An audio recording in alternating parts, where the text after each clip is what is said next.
आज के case studies के इस लेक्चर में बात करेंगे डोमेस्टिक वायलेंस एक्ट के अंतर्गत आने वाले एक मामले की, जिसमें पत्नी ये कहती है मैं बेरोजगार हूं और मुझे मेंटेनेंस मिलना चाहिए, लेकिन कोर्ट यहां पर ये कह देती नो मेंटेनेंस नहीं दिया जाएगा, नहीं दिया जा सकता, और पत्नी को मेंटेनेंस देने से इनकार कर दिया। आज के केस स्टडीज के इस लेक्चर में आपको अलग अलग सुप्रीम कोर्ट के उन जजमेंटों के बारे में जिक्र करेंगे जिनमें कोर्ट ने ये साफ किया कि ऐसी पत्नी मेंटेनेंस लेने की हकदार नहीं मानी गई और ऐसी पत्नी को कोर्ट भरण पोषण नहीं देगी।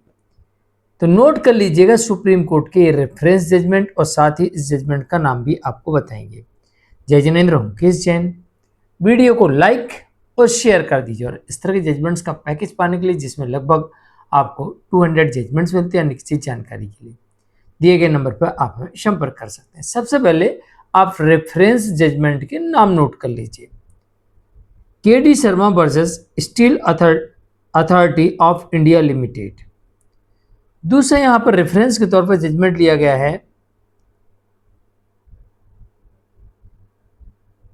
वो है एसपी चेंगलरैया नायडू वर्सेस जगन्नाथ।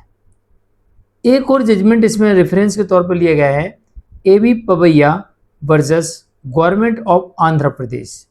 और जिस केस में जजमेंट आया है वो जजमेंट का टाइटल है Chiranjeev Kumar Arya versus state of UP. Allahabad high court का एक जजमेंट है। बाकी रेफरेंस जो मैंने आपको तीन बताए हैं, तीनों के तीनों सुप्रीम कोर्ट की तरफ से इसमें मेंशन किए गए हैं इस जजमेंट में। तो Chiranjeev Kumar versus state of UP Allahabad high court का जजमेंट है। आप ये पढ़ेंगे तो आपको तीनों रेफरेंस इसमें देखने को मिल जाएंगे। दरअसल इस मामले में पत्नी डोमेस्टिक वायलेंस एक्ट के अंतर्गत केस फाइल करके मेंटेनेंस की डिमांड करती है और कोर्ट से कहती है कि हुजूर मुझे भरण पोषण मिलना चाहिए, मैं एक बेरोजगार पत्नी हूँ और पीड़ित हूँ। इस मामले में ये निकल के सामने आता है कि पत्नी ने अपनी इनकम का जरिया छुपा के रखा था। इस मामले में पत्नी एडवोकेट थी और पत्नी ने अपनी आय और अपने पद को छुपा लिया था, लेकिन पति ने कोर्ट में साबित कर दिया कि उसकी पत्नी बेरोजगार नहीं है, वो एक एडवोकेट है और उसकी आय है। और कोर्ट ने यहाँ पर ये माना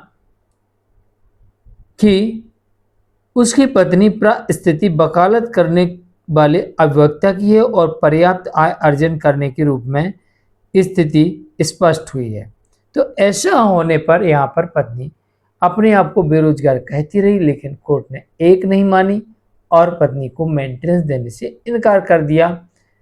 तो आप भी अपने केस में अपनी पत्नी की इनकम का सबूत दिखाकर मेंटेनेंस को डिसमिस करा सकते हैं। बाकी और भी अन्य तरीके हैं, जैसे अडल्ट्री को साबित कर आप मेंटेनेंस को रद्द करवा सकते हैं या मेंटेनेंस से बच सकते हैं। इसके अलावा कई लोग कहते हैं कि साहब मेरी पत्नी या उसके परिवार वाले पहुंच वाले हैं, एडवोकेट हैं, पुलिस से उनका गहरा संबंध है, तो हमारे खिलाफ आदेश जा सकता है। लेकिन ये एक जीता जागता सबूत है आपके सामने कि यहाँ पर कोर्ट में पति ने साबित कर दिया कि उसकी पत्नी एडवोकेट है और उसकी आय है। कोर्ट ने यहाँ पर किसी प्रकार का कोई भी ऐसा नहीं माना कि हमारे कोर्ट में आने वाली एक अधिवक्ता है तो इसके फेवर में आदेश करना चाहिए। कोर्ट बिल्कुल भी प्रभाव में नहीं आई और कोर्ट ने साफ तौर से स्पष्ट कर दिया कि व्यक्ति कोई भी हो सामने वाला, नियम जो कहता है उसके अंतर्गत ही आदेश होगा। और नियम ये कहता है कि अगर कमाने में पत्नी सक्षम हो और खुद के लिए आय रखती हो तो इन परिस्थितियों में पत्नी को भरण पोषण देने से कोर्ट इनकार कर सकती है। जिस मामले में पत्नी जाड़ता की स्थिति में हो या उसने खुद अपना भरण पोषण छोड़ा हो, तो ऐसी परिस्थिति में भी ऐसी पत्नी का भरण पोषण बंद किया जा सकता है, मेंटेनेंस के केस को रद्द किया जा सकता है। और यह भी कानून कहता है कि जहां पर पत्नी बिना किसी कारण के, पति की परमिशन के बिना अपनी मर्जी से अलग रह रही हो, ऐसे केस में भी ऐसी पत्नी को मेंटेनेंस देने से कोर्ट इनकार कर सकती है, मेंटेनेंस बंद कर सकती है। तो ये जो तीन रेफरेंस थे फिर से एक बार रिपीट कर देते हो, इन्हें नोट कर लीजिएगा, आपको काम आएंगे। KD Sharma versus steel authority of India limited, supreme court का जजमेंट है। दूसरा जजमेंट इसमें आता है SP Chengalvaraya Naidu versus Jagannath, supreme court का ये भी जजमेंट है। एक और इसमें जजमेंट रेफरेंस के तौर पर दिया गया है AV Pavaiya versus government of Andhra Pradesh, supreme court का ये भी जजमेंट है।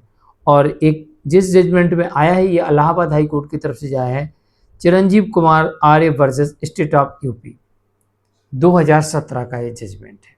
मैं हूं केस जैन, आज के लिए इतना ही, नमस्कार।